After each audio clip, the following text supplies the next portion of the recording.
আসসালামু আলাইকুম। এখানে 3 রকমের ব্রেইন রয়েছে এবং এই 3 রকম ব্রেইনের সাথে প্রায় 200 জনেরও বেশি শিক্ষার্থীর যে ফলাফল ঘটেছিল সেই ফলাফলের একটা জীবনের সাথে সম্পর্ক, সেই জিনিসটা হচ্ছে এটার সাথে রিলেটেড। তো এই ঘটনাটাকে একটু শেয়ার করি। সেটি হচ্ছে প্রায় 2 শতাধিক শিক্ষার্থী যারা গ্রামে মা বাবার সাথে থাকতো, ওই শিক্ষার্থীরাই করছে কি এইচএসসি মানে মেট্রিকের পরে আরো ভালো ফলাফলের জন্য শহরে গিয়েছে এবং শহরে যাওয়ার পরে কয়েক বছর পড়াশোনা করলো, এইচএসসি পরীক্ষা দিল, তারপরে কেউ কেউ হচ্ছে অ্যাডমিশন টেস্ট দিল। দেওয়ার পরে দেখা গেল যে মাত্র 16-18 জন শিক্ষার্থী মোটামুটি ভালো কিছু করেছে, আর বাকি যে শিক্ষার্থীরা রয়েছে বেশিরভাগই যেই স্বাভাবিক রেজাল্ট নিয়ে তারা গেছে তার চেয়ে রেজাল্ট খারাপ করেছে। এখন তাদের আসলে ঘটেছিল কি সেটা বুঝতে গেলে এই 3টা ব্রেইনকে আমাদের অ্যানালাইসিসের মধ্যে আনতে হবে। তো এইটা বোঝার আগে আমরা গোল্ড ফিশের নিশ্চয়ই নাম শুনেছি। গোল্ড ফিশ এটার একটা জিনিসের উপরে ফোকাস করার মানে একটা জায়গায় হচ্ছে অ্যাটেনশন দেওয়ার সর্বোচ্চ ক্যাপাসিটি হচ্ছে 9 সেকেন্ড। তা যে কেউ বলবে যে 9 সেকেন্ড এটা তো খুবই কম, কিন্তু সবচেয়ে ভয়ঙ্কর যে দিকটা সেটা হচ্ছে মাইক্রোসফট কোম্পানির নাম আমরা শুনছি নিশ্চয়ই, বিল গেটসের যে বড় কোম্পানি, সেই কোম্পানি বেশ কিছুদিন আগে একটা গবেষণা করছে, করে হতবাক হয়ে গেছে। বেশিরভাগ মানুষ 8 সেকেন্ড আছে না, 8 সেকেন্ড পরেই আর একটা জায়গায় ঠিকভাবে মনোযোগ ধরে রাখতে পারছে না। তার মানে আমাদের যে মনোযোগের ক্যাপাসিটি আগে অনেক ভালো ছিল, সেটা কত ভালো ছিল। অ্যান্ড্রু কার্নেগির একজন নাম রয়েছে, ইনি ছিলেন 1835 সালে জন্ম নেয়া আমেরিকার একজন হচ্ছে বলা যায় সবচেয়ে ধনী মানুষ। প্রথম জীবনে খুবই গরিব ছিল, পরবর্তীতে ধনী হয় এবং উনি অনেক অনেক হচ্ছে সম্পদ অর্জন করে। সমস্ত হচ্ছে যে ওটাকে বলবো যে এজেন্সি যারা হচ্ছে যে রাষ্ট্রের বিভিন্ন গোয়েন্দা বাহিনী, তারা চিন্তা করছিল ইনি এত টাকা করলো কি করে। সব খোঁজাখুঁজি করে যখন কোনো রকমের দুর্নীতি কোনো রকমের অবৈধ কিছু পায়নি, তখন ওনাকে জিজ্ঞেস করলো যে আচ্ছা আপনার এত যে হচ্ছে যে বিজনেসের মধ্যে সাকসেসফুল হওয়ার মূল রহস্যটা কি। তো উনি তখন বলছে যে আমি 5 মিনিট একটা জিনিস নিয়ে একদম মনোযোগ দিয়ে চিন্তা করতে পারি। তো সবাই বললো এত কম, এটা তো খুবই সহজ। তখন তাদেরকে জিজ্ঞেস করা হয়েছিল ঠিক আছে আপনারা চেষ্টা করে দেখুন পারেন কিনা। বেশিরভাগ জন 2.5-3 মিনিট 3.5 মিনিট করে হচ্ছে ফোকাস রাখতে পেরেছিল। তার মানে ভালো ভালো অফিসিয়াল তারা 3-3.5 মিনিট পর্যন্ত রাখতে পারতো, আর অ্যান্ড্রু কার্নেগি 5 মিনিটের বেশি। তার মানে জীবনে সফল হওয়ার ক্ষেত্রে ফোকাস ধরে রাখার মারাত্মক গুরুত্ব রয়েছে। এখন আমাদের এই ফোকাস ধরে রাখার ক্যাপাসিটি মাত্র 8 সেকেন্ডে নামছে অধিকাংশ মানুষের, এবং এটা কি কারণে সেটা ইনশাআল্লাহ আমরা আবিষ্কার করার চেষ্টা করব। এখন যে জিনিসটা মোস্ট ইম্পর্টেন্ট সেটা হচ্ছে বর্তমান সময়ে কোকেন, হিরোইন, মরফিন, এই যে বিভিন্ন নেশা জাতীয় জিনিস আছে, এইটা যতটা ক্ষতি করে তার চেয়ে বেশি ক্ষতি করে যে কোনো রকমের হচ্ছে অশ্লীল ভিডিও ছবি যে রয়েছে এগুলো। আর অনেকে বলবে যে ভাই এটার কারণটা কি। এটার কারণটা হচ্ছে আমরা যে 3টা ছবি দেখিয়েছিলাম সেখানে আবার ফিরে যাব। সবচেয়ে ভয়ঙ্কর যেটা, কেউ যদি অশ্লীল ভিডিও কিংবা হচ্ছে যে ছবি চিন্তা ভাবনা করতে থাকে, তখন দেখা যায় তার মস্তিষ্কের সবচেয়ে গুরুত্বপূর্ণ একটা অংশ যেটা হচ্ছে প্রিফ্রন্টাল কর্টেক্স। কি নাম? Prefrontal cortex. এই প্রিফ্রন্টাল কর্টেক্স এর মধ্যে যে গ্রে ম্যাটার আছে, কি নাম? Grey matter. এই গ্রে ম্যাটার আস্তে আস্তে ধ্বংস হতে থাকে এবং সবচেয়ে ডেঞ্জারাস জিনিস হচ্ছে গ্রে ম্যাটার অসংখ্য কাজের মধ্যে সবচেয়ে 2টা সেরা কাজ করে। ঠিকই সেই 2টা সেরা কাজ, একটা হচ্ছে আমরা কোনো বিষয়ে যে ডিসিশন নেই মানে সিদ্ধান্ত নেই, সেই সিদ্ধান্ত নেওয়ার ক্যাপাসিটি এবং তথ্যকে প্রসেস করার যে ক্যাপাসিটি, প্রসেস তথ্যকে প্রক্রিয়াজাত করার যে ক্যাপাসিটি, সেইটা হচ্ছে করে হচ্ছে এই গ্রে ম্যাটার। এবং আরেকটা ইন্টারেস্টিং জিনিস রয়েছে, সেটি হচ্ছে প্রিফ্রন্টাল কর্টেক্স এবং হিপ্পোক্যাম্পাস। এই দুটো আমাদের তথ্যকে মনে রেখে সেটা পরীক্ষার হলে বা প্রয়োজনের সময় হচ্ছে মনে রেখে আবার ওই তথ্যটা খেয়াল করে উত্তর দেওয়ার যে ক্যাপাসিটি সেটাও নিয়ন্ত্রণ করে। তার মানে প্রিফ্রন্টাল কর্টেক্স যদি ধ্বংস হতে থাকে তাহলে গ্রে ম্যাটার ধ্বংস হচ্ছে। গ্রে ম্যাটার ধ্বংস হলে কেউ একটা জীবনের ডিসিশন নেওয়ার যে ক্যাপাসিটি সেইটার মধ্যে ধ্বংস হয়, তথ্যকে প্রসেস করার যে ক্যাপাসিটি সেইটা ধ্বংস হয়, এবং পড়া মনে রেখে সেটা খেয়াল রাখার যে দক্ষতা সেটাও কমে যায়। এবং আমরা শুনলে অবাক হয়ে যাব, কেউ যদি কোকেন বা যে কোনো রকমের ড্রাগ ব্যবহার করে তাহলে তার দেখা যায় ব্রেইনে 200% পর্যন্ত হচ্ছে ডোপামিন ক্ষরণ হতে পারে। আর কেউ যদি অশ্লীল কোনো ভিডিও, ছবি এরকম কোনো কিছুর সাথে যুক্ত করে তাহলে দেখা যাবে প্রায় 250% পর্যন্ত ডোপামিন ক্ষরণ বেশি হয়। তারা অনেকে মনে করবে ডোপামিন কি খারাপ। ব্যাপারটা ডোপামিন খারাপ ভালো না। মূল ব্যাপারটা হচ্ছে ডোপামিনকে আমরা তুলনা করতে পারি ভোল্টেজের সাথে। আমরা এই যে ইলেকট্রনিক ডিভাইসগুলো চালাচ্ছি এটার জন্য কারেন্ট রয়েছে, কারেন্টের ভোল্টেজ আছে। আমরা জানি যে ভোল্টেজ একটা স্বাভাবিক মানে যদি থাকে তাহলে সব ডিভাইসগুলো ঠিকভাবে কাজ করবে। আর ভোল্টেজ যদি হাই হয়ে যায়, হাই ভোল্টেজ, তখন কি হয়ে যায় যে কয় না 440 হয়ে গেছে, জিনিসপত্র ধ্বংস হয়ে গেছে, ইলেকট্রনিক ডিভাইস যে রয়েছে সেটা কি হয়ে গিয়েছে, দেখা গিয়েছে যে পুড়ে গিয়েছে। এবং অনেক সময় যে বজ্রপাত হয় তখন কিন্তু হাই ভোল্টেজ তৈরি হয়। হাই ভোল্টেজ তৈরি হলে কি হয়, ইলেকট্রনিক্সের যে সার্কিট আছে, যে কোনো যন্ত্রাংশের যে বলা যেতে পারে আইসি আছে, এগুলো কেটে যেতে পারে। আমাদের ব্রেনটাও এরকম বিভিন্ন আইসি, বিভিন্ন নিউরনের কানেক্টিভিটি দিয়ে তৈরি হয়েছে। হাই ডোপামিন যখন ক্ষরণ হবে, তার মানে ডোপামিন লেভেল অনেক বেড়ে গেছে, তখন হাই ভোল্টেজ ব্রেইনে চলে আসছে, এবং এই কারণে কি হবে যে ব্রেইনের যে কোষগুলো আছে, নিউরনগুলো, এগুলো ধ্বংস হয়ে যাবে। এবং সবচেয়ে ভয়ঙ্কর দিক, ব্রেইনের স্বাভাবিক যে প্যাটার্ন আছে, যেভাবে ব্রেইনের হচ্ছে যেই রাস্তায় ঠিকভাবে কাজ করার কথা, সেই রাস্তার গতিপথ চেঞ্জ হয়ে যাবে। ওই যে ভূমিকম্প হইলে যে কারণে অনেক সময় নদীর যে গতিপথ চেঞ্জ হয়ে যায়, ব্রেইনের স্বাভাবিক যে গতিপথ সেটা ধ্বংস হয়ে যাবে। এবং স্বাভাবিক গতিপথ যদি ধ্বংস হয়, তখন যেই কাজগুলো স্বাভাবিকভাবে আমাদের আনন্দ পাওয়ার কথা, যেমন ফ্যামিলির সবাই মিলে একসাথে গল্প গুজব করা, ফ্যামিলি তারপরে ফ্রেন্ডস মিলে হচ্ছে আড্ডা দেওয়া, এগুলো আর ভালো লাগবে না। তখন আনইউজুয়াল কাজ দেখা যাবে যে হচ্ছে যেই জিনিসটা ধর্মীয় দিক থেকে হচ্ছে নিষিদ্ধ, এবং আমরা অবাক হয়ে যাই এখন যে ধর্মীয় দিক থেকে ওই জিনিসটা নিষিদ্ধ হয়েছে যে জিনিসটা হাই ডোপামিন ক্ষরণ করে। এবং হাই ডোপামিন ক্ষরণ করলে যেটা হয় সেটা হচ্ছে স্বাভাবিকভাবে আমাদের একটা কাজ করলে যখন ডোপামিন স্বাভাবিক ক্ষরণ হয়, তখন আমরা ওই কাজটা করতে পছন্দ করি। তখন দেখা যায় যেমন অনেকটা নামাজ পড়ার সময়, নামাজ পড়লে যারা রেগুলার নামাজ পড়ে তারা কিন্তু যতক্ষণ আজান হয়েছে নামাজ পড়ে নেই, বলে যে ভাই একটু ভালো লাগতেছে না, নামাজ পড়লো, বলছে হ্যাঁ গাটা একটু পাতলা লাগতেছে, মানেটা কি? তার মানে স্বাভাবিকভাবে তার নামাজ পড়ার পরে ডোপামিন ক্ষরণ হয়। ডোপামিন স্বাভাবিক লেভেলে যদি ক্ষরণ হয়, তাহলে আমাদের ফোকাস করার ক্যাপাসিটি, আমাদের ডিসিশন নেওয়ার ক্যাপাসিটি, তারপরে যেটা বলে আমাদের মস্তিষ্কের যে হচ্ছে যে কোষগুলোর যে স্বাভাবিক গতিপথ, এটা ঠিক থাকবে।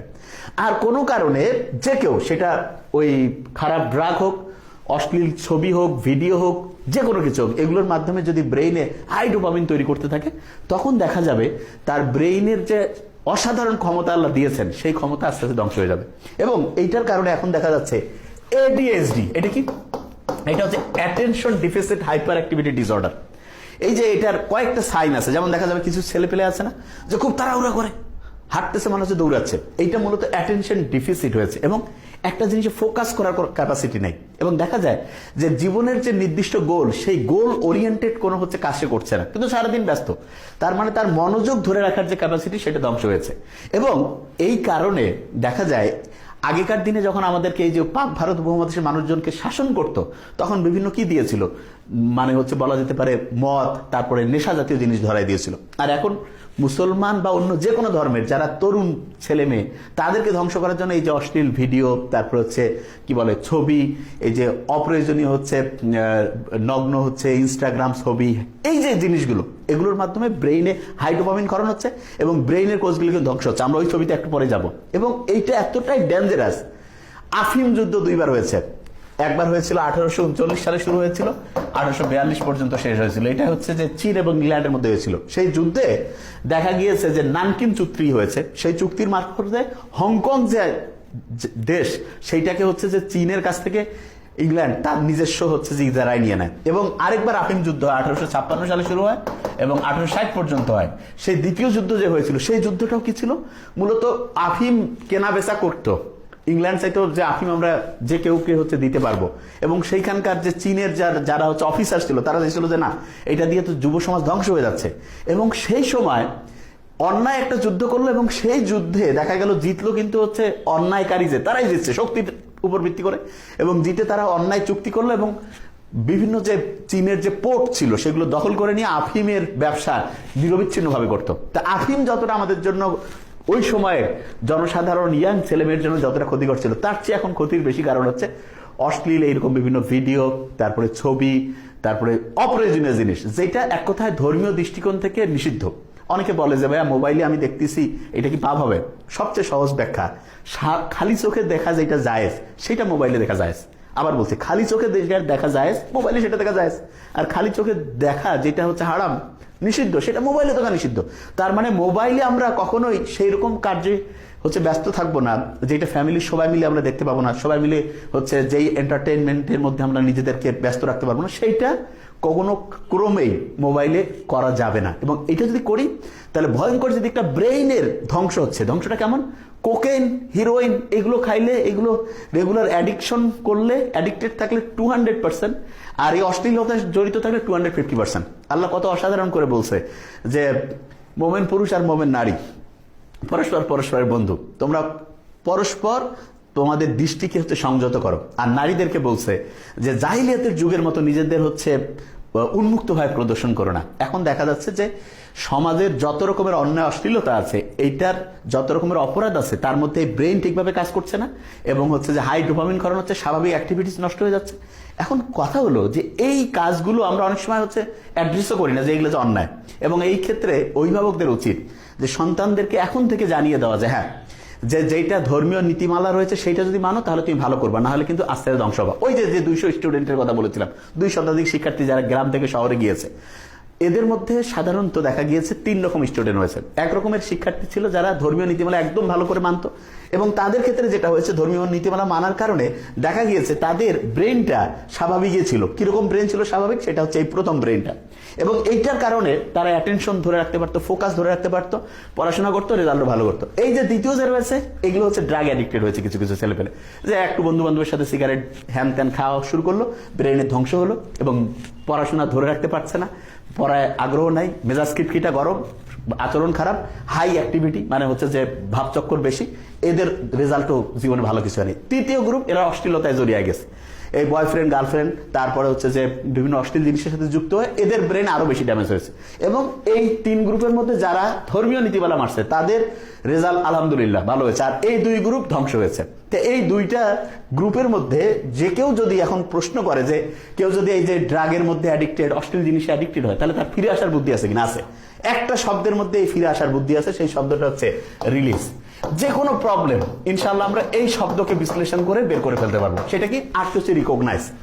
যে কোনো শিক্ষার্থীকে আগে বুঝতে হবে যে হ্যাঁ, আমি যদি অশ্লীল কোনো কিছুতে কিংবা যেটা বলা যায় ধর্মীয় নীতিমালার বাইরে সেইটা, এবং খেয়াল রাখতে হবে যেই কাজটা আমি করার পরে অন্যের সামনে মানে হচ্ছে গর্বভরে বলতে পারি সেটাই খারাপ কিছু, সেইটাতে যদি আমি জড়িত হয়ে থাকি তাহলে তওবা করে আল্লাহর কাছে ইস্তেগফার করে, আর কি বলো এটা কি জানি, মানে হচ্ছে যে ভুল স্বীকার করে যে আমি ভালো হতে চাই, এইটা যখনই চিন্তা করবো ইনশাআল্লাহ আমাদের ব্রেনকে এমন অসাধারণভাবে আল্লাহ বানিয়েছেন, শুনলে অবাক হয়ে যাব।